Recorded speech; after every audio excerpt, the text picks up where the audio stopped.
Good morning. तो आइए हम लोग देखते हैं खंड 6 से। इसके पहले हम लोग देख चुके थे, ठीक है, यहाँ तक हो गया था। अब हम लोग खंड 6 से देखते हैं कि खंड 6 का जो का नंबर है वो क्या कह रहा है। लेकिन इससे पहले अगर आप लोग और वीडियो नहीं देखे हो तो आप जा कर के प्लेलिस्ट में जा कर के आप देख सकते हो, वहाँ पे सारे वीडियो पड़े हुए हैं। क्योंकि अगर आप सब देख लोगे तो आपको ज़्यादा समझ में आएगा, और ज़्यादा समझ में आएगा तो आपका नंबर ही ज़्यादा आएगा। तो आइए हम लोग आगे चलते हैं। देखो आगे क्या कह रहा है बच्चा लोग, कह रहा है कि समीकरण दिया x minus 3/x is equal to 3 दिया है, और कह रहा है कि जहां x is not equal to 3, तो हमें मूल ज्ञात करना है। बच्चा लोग ध्यान से समझना कि यहाँ पे हल कर लो इसको, तो ये हो जाएगा x² minus 3 is equal to x उधर जाएगा, हो जाएगा 3x को इधर लाओगे तो x² माइनस 3x और माइनस 3 इज इक्वल टू कितना है, 0 है, इतना है। अब देखो हम लोग क्या करेंगे, द्विघाती सूत्र लगा देते हैं। तो a बराबर कितना है, यहाँ पे 1 है, b बराबर -3 है और c बराबर -3 है। तो हम कहते हैं द्विघाती सूत्र से, तो x इक्वल टू होता है -b plus minus √b² minus 4ac अपान 2a होता है। तो x इक्वल टू -b और ये माइनस प्लस हो जाएगा 3 प्लस माइनस ये हो जाएगा b का स्क्वायर का मतलब 3 का स्क्वायर माइनस 4 गुणे 1 गुणे -3 और बटे 2 गुणे 1। ध्यान देना बच्चा। तो x इज इक्वल टू हो जाएगा 3 प्लस माइनस 3 का जब हम लोग स्क्वायर करेंगे तो क्या मिल जाएगा हमको, 9 और प्लस 12, क्योंकि माइनस माइनस प्लस और 4 3 12 बटे 2।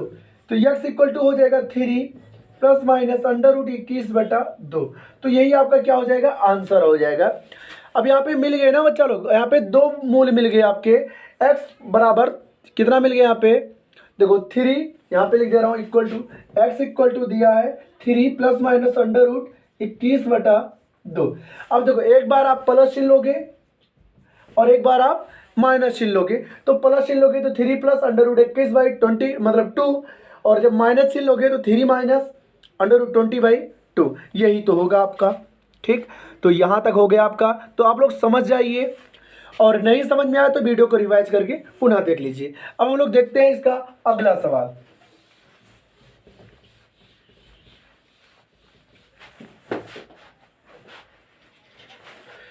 तो आइए हम लोग देखते हैं इसका अगला सवाल। देखो अगला सवाल कह रहा है कि 8 मीटर ऊंचे भवन, मान लेते हैं ये क्या है, 8 मीटर ऊंचा एक भवन है, 8 मीटर ऊंचे और भवन, और कह रहा है ऊंचे भवन के शिखर से एक मीनार के शिखर, इसके शिखर से एक मीनार के शिखर का उन्नयन कोण कितना है, जो भी हो कितना है बच्चा लोग ध्यान देना। उन्नयन कोण दिया है 60 अंश, कितना दिया है, 60 अंश दिया है। अब कह रहा और उसके पाद का अवनमन कोण 45 डिग्री, इसी के पाद का अवनमन कोण 45 डिग्री, अर्थात ये भी कितना होगा, 45 डिग्री होगा। मान लो A B C D E, ये हो गया। हमें बताना है बच्चा लोग, क्या बताना है कि मीनार की ऊंचाई, मतलब ये ऊंचाई बतानी है, ये पूरी ऊंचाई आपको बतानी है। ठीक है, तो हमें ये ऊंचाई बतानी है। तो हम लोग कैसे बताएंगे, हम मान लेते हैं ये आपका x है, ये आपका कितना है, x है। अब देखो अगर ये 8 है तो ये भी क्या होगा, 8 होगा, ये भी 8 होगा। और हम मान लेते हैं ये पूरा कितना है, h है, पूरा मीनार की, माना मीनार की ऊंचाई बराबर, माना मीनार की ऊंचाई इक्वल टू h हो गया। ठीक, और क्या होगा, h equal to x plus 8। तो ये हो जाएगा h बराबर आपको निकालना है x प्लस 8, यही तो निकालना है हमें, x की वैल्यू निकालना है। तो x की वैल्यू कैसे आएगी बच्चा लोग, अगर ये 8 है तो मुझे सबसे पहले इसको निकालना होगा। तो हम कहेंगे त्रिभुज ABE में थीटा बराबर कितना है बच्चा लोग, 45 डिग्री। तो हम बोलेंगे tan थीटा, और थीटा की जगह पे हो जाएगा 45 डिग्री, और हो जाएगा लंब 8 है, आधार कितना है, AB है। तो 45 की वैल्यू कितना होता है, 1 इक्वल टू 8/AB। तो AB बराबर आपको मिल जाएगा कितना, 8 सेंटीमीटर। अब देखो ए बी और ई डी क्या है, ए बी बराबर ई डी इक्वल टू कितना 8 सेंटीमीटर, और सॉरी 8 सेंटीमीटर नहीं, क्या है 8 मीटर, कितना है 8 मीटर। ठीक, अब देखो बच्चा लोग मिल गया। अब हम लोग इसमें बात करेंगे, हम कहेंगे त्रिभुज ई डी सी में यहाँ पे देखो दिया है थीटा बराबर आपको दिया है 60 डिग्री, तो tan 60 अंश बराबर हो जाएगा x बाई ई डी। अब आपको इसकी वैल्यू √3, x की वैल्यू नहीं पता, ed की वैल्यू पता है 8, तो x बराबर हो जाएगा 8√3।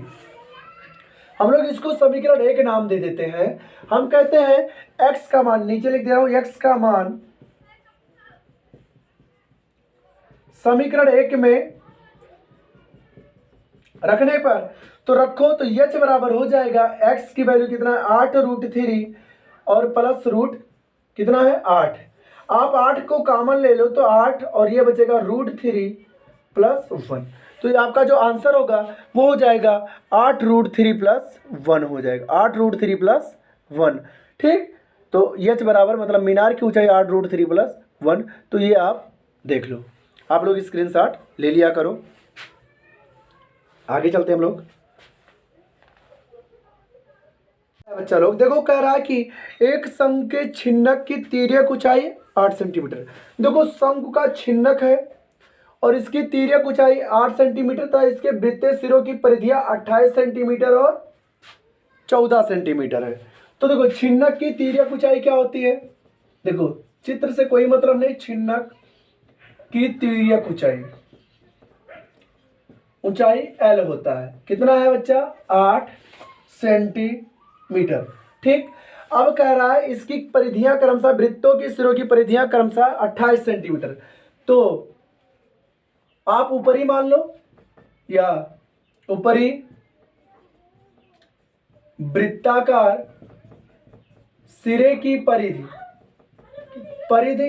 इक्वल टू हो जाएगा कितनी है 28 सेंटीमीटर, तो इसको आप 2πr1 मान लो, पहला है ना तो 2πr1, 2 से काट दो 14, तो r1 बराबर हो जाएगा 14/π सेंटीमीटर। ठीक, फिर दूसरे ऊपरी हो गए, फिर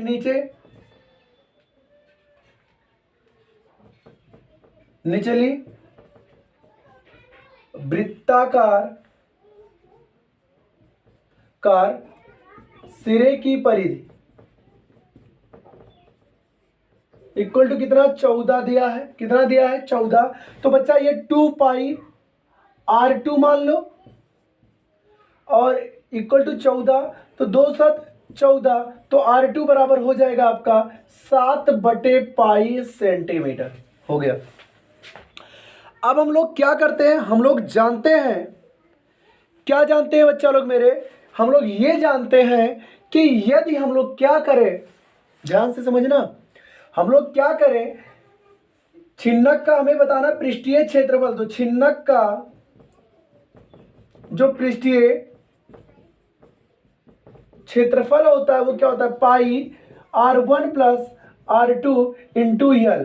पाई की वैल्यू ऐसे रहने दो, r1 की वैल्यू 14/π प्लस 7/π इंटू यल की वैल्यू 8 है, तो देखो पाई ये हो जाएगा गुणे 14 7 21/π गुणे 8, पाई से पाई कैंसिल हो गया, 8 एक कम 8 हो गया और 8 दूनी 16 हो गया, मतलब 168 वर्ग सेंटीमीटर, मतलब सेंटीमीटर स्क्वायर, ये हो गया। बस अब हम लोग क्या करते हैं, आगे चलते हैं, अगला क्वेश्चन देखते हैं, इसका स्क्रीनशॉट ले लिया करो। अब देखो हमें क्या करना है, आगे हमें ये लगाना है कि देखो कह रहा है कि आंकड़ा दिया है, वर्ग अंतराल दिया है, बारंबारता दिया है 4 13 18 9 6, हमें क्या निकालना है, माध्यिका निकालना है। क्या निकालना है, माध्यिका।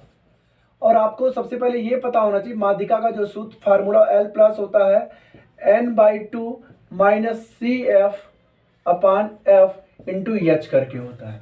ठीक, अब हम लोग सबसे पहले CF निकालेंगे कि आखिर CF होता क्या है, तो देखो 4 ऐसे लिख लो, फिर 13 4 17 और 18 और और 17 जोड़ोगे तो कितना आ जाएगा बच्चा लोग? 35। कितना आएगा? 35 आएगा। और ये 35 और 9 जोड़ोगे तो 35 और 9 44 आएगा, और 44 6 50 आएगा। 50 50 आ गया, इसका मतलब हमने सही किया है। सॉरी, चमक रहा होगा, दिख नहीं रहा होगा, अब दिखा होगा आपको, इतना आ जाएगा।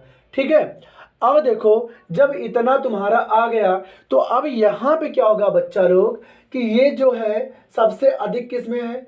इसी में।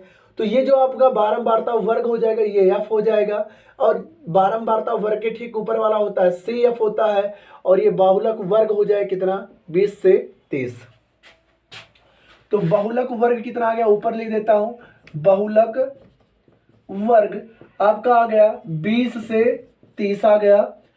एफ इक्वल टू आपको मिल गया 18, और सी एफ इक्वल टू मिल गया कितना बच्चा लोग? 17। ठीक, और बाकी एन की वैल्यू हमें पता ही है, तो हम लोग, और एच की वैल्यू आपको कितना मिल गया है? 10। तो आइए हम लोग देखते हैं। तो यल अर्थात 20 plus n/2 50/2 minus C F का मतलब 17। फिर बात करते हैं बटे एफ की वैल्यू 18 और गुणे यहाँ पे 10।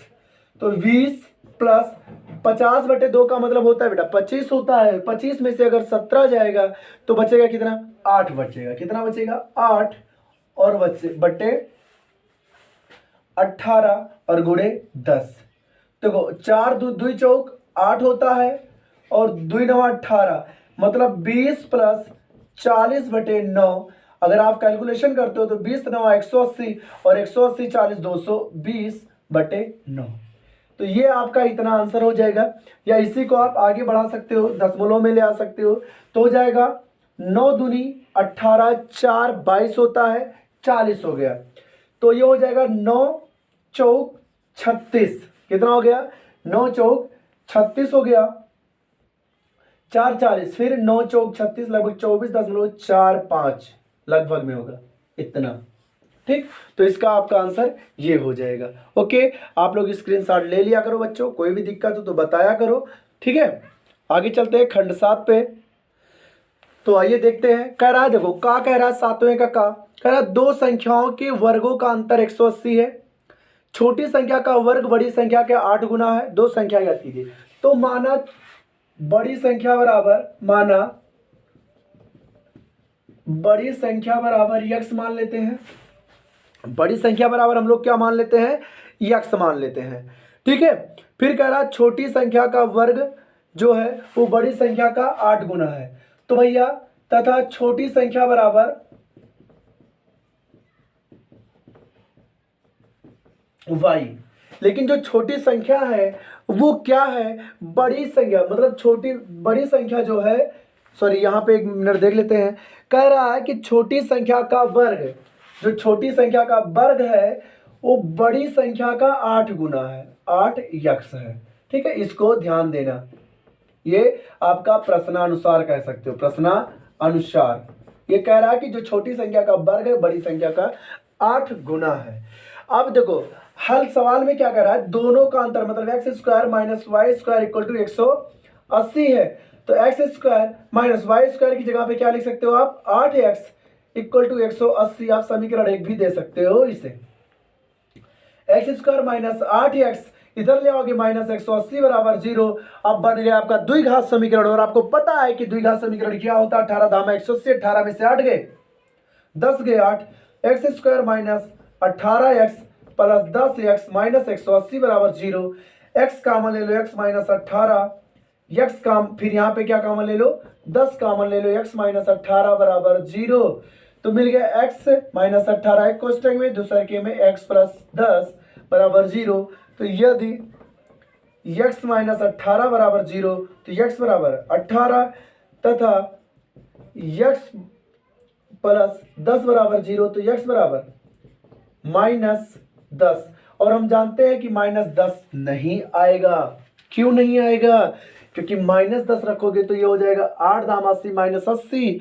तो y की वैल्यू हो जाएगी अंडर रूट में माइनस 80 हो जाएगा धोखा। हम लोग माइनस वैल्यू को क्या करेंगे?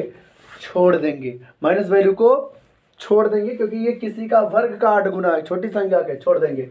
तो भैया तब बड़ी संख्या बराबर कितना आपका मिल गया 18। और बात करें छोटी संख्या, तो छोटी संख्या यहां से निकाल लेते हैं, तो वाई स्क्वायर बराबर हम कहेंगे यक्स का मान समीकरण 1 में रखने पर, यक्स का मान रखने पर, तो वाई स्क्वायर इक्वल टू 8 गुणे 18, तो वाई बराबर हो जाएगा √144, तो वाई बराबर हो जाएगा 12। तो भैया बड़ी संख्या क्या मिल गया 18 और छोटी संख्या क्या मिल गई 12 मिल गई। और आप लोग इसका भी स्क्रीनशॉट ले लिया करो। ओके, अब हम लोग चलते हैं आगे। इसी का देखो अथवा क्या कह रहा है, अथवा आप लोग स्क्रीनशॉट ले लिया करो।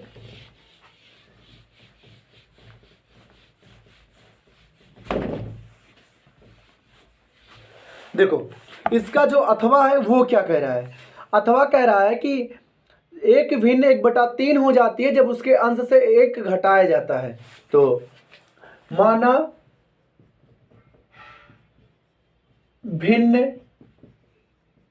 का अंश बराबर x मान लेते हैं। ठीक, अब देखो क्या होगा, तथा भिन्न का हर बराबर आपको मिल जाएगा y। प्रश्नानुसार पहले कह रहा बच्चा मेरे, यदि भिन्न के एक भिन्न 1/3 हो जाती है जब उसके अंश से 1 घटाया जाता है, तो घटा लो x - 1/y इक्वल टू 1/3 हो जाती है। तो हल कर लो, तो इधर जाए 3x - 3 बराबर y, यही तो होगा। तो y इधर आएगा तो हो जाएगा 3x - y बराबर बच्चा लोग 3 हो जाएगा। समीकरण 1 हो गया।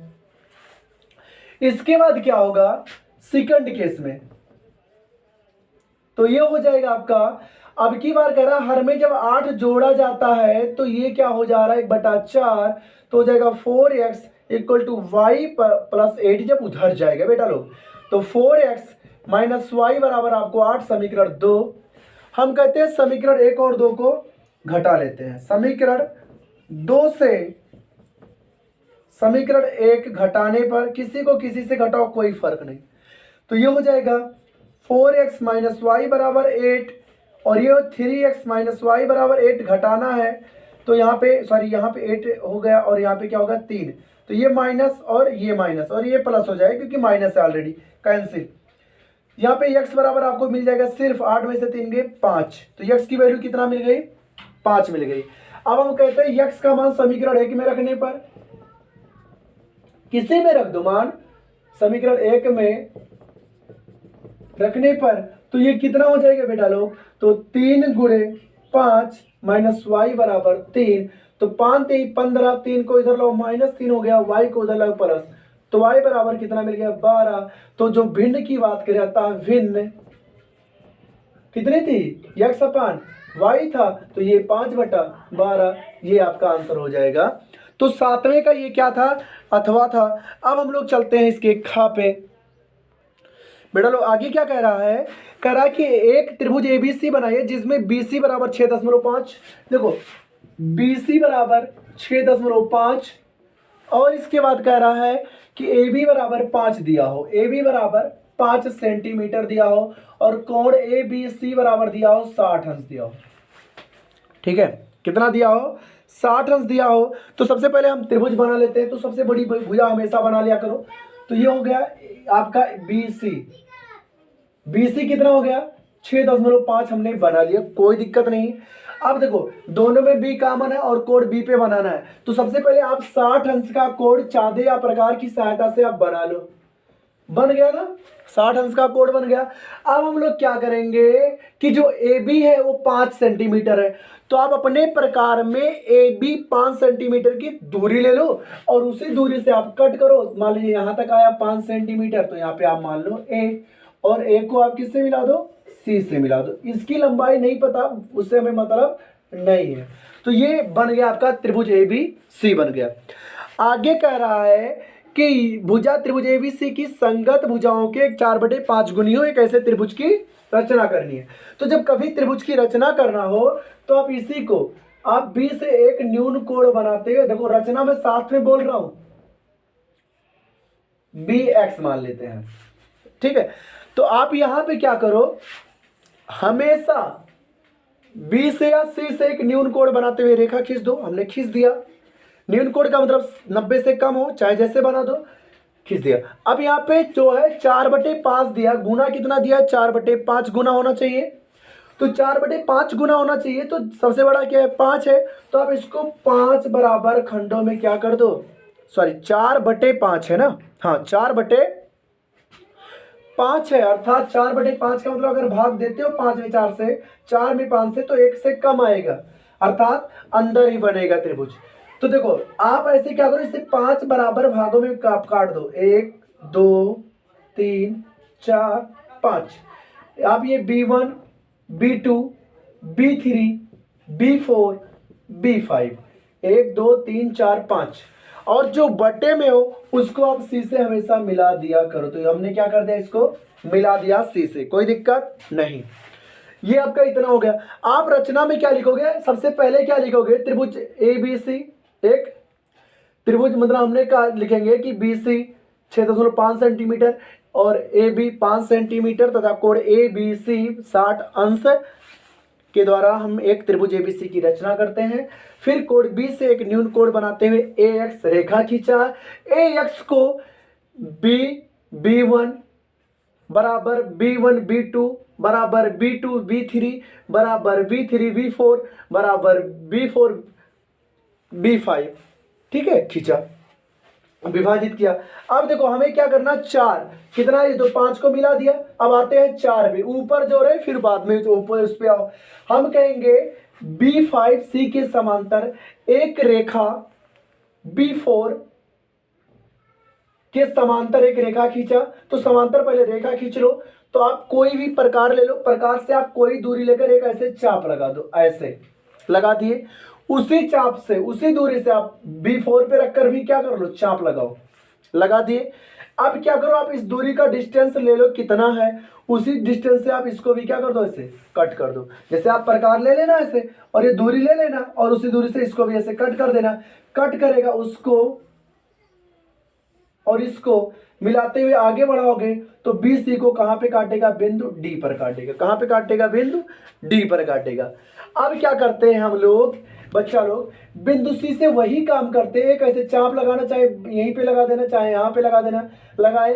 फिर D से भी क्या करो, एक चाप लगाओ, इसकी दूरी लेना, और फिर उसी दूरी से आप इसको ऐसे कट कर देना। कट करने के बाद आप इनको और इनको ऐसे लेकर मिला देना। मान लेते हैं यहाँ पे क्या मिल गया आपको, E मिल गया। अब यही त्रिभुज जो है आपका BDE है, वो क्या है, ABC के किसके है, मतलब 4/5 गुने के क्या है, बराबर है। तो ये आपका आ जाएगा अभिष्ट त्रिभुज BEC जो होगा वो क्या होगा, उसका 4/5 गुना किसके होगा, ABC के होगा। मतलब आपका आ जाएगा कि त्रिभुज ABC इज इक्वल टू कितना, मतलब त्रिभुज BDE इज इक्वल टू 4/5 त्रिभुज ABC, ये आ जाएगा आपका, ठीक है। तो इस तरीके से ये भी आपका क्लियर हो गया। अब हम लोग देखते हैं